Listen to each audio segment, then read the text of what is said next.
Alors l'endroit préféré des Hautes-Rivières, je pourrais peut-être dire les points de vue. Point de vue, la Croix d'Enfer qui se situe, je dirais, derrière le village. C'est une petite balade par rapport au centre où on peut y être en un quart d'heure, 20 minutes. Bon, essentiellement, c'est la randonnée dans le coin. Super belle forêt, il y a plein de choses à faire. Donc voilà, particulièrement, oui, sur Hautes-Rivières, ça serait ces deux points de vue-là. Petit chemin qui passe le long de la Smolle, les bords de rivière, super agréable.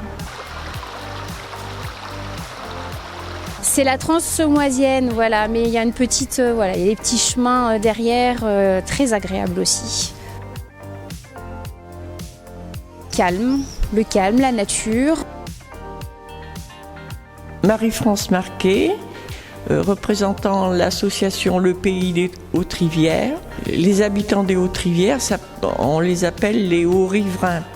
Alors, les Hautes-Rivières ne veut pas dire rivière, mais est issu de rive, puisque nous sommes en frontière et dans le passé, on était à la limite entre le Royaume de France et l'Empire. Veut dire rive, aux rives du Royaume. Et c'est la partie haute des rives, et vous aviez les villages à partir de Nohant qui étaient considérés comme les basses rivières, les basses rives du royaume.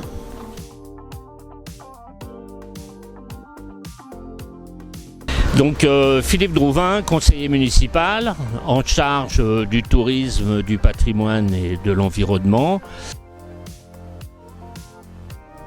Nous sommes ici au pied d'un lieu-dit le Saut-Thibault. Le Saut-Thibault, c'est un endroit que j'affectionne particulièrement, avec une légende qui dit qu'un brigand, probablement dénommé Thibault d'ailleurs, a été poursuivi par la maréchaussée et que plutôt que de se rendre à la maréchaussée, il a préféré de cette roche se précipiter dans le vide. Quel courage!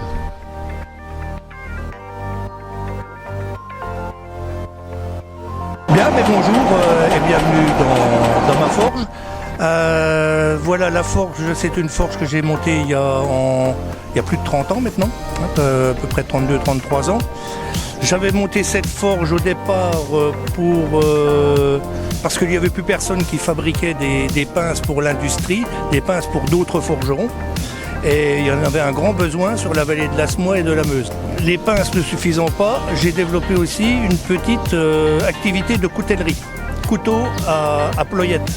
Pourquoi le couteau à ployette? C'est par rapport à un mode de chasse ancestral de la vallée de la Meuse et de la Smoille.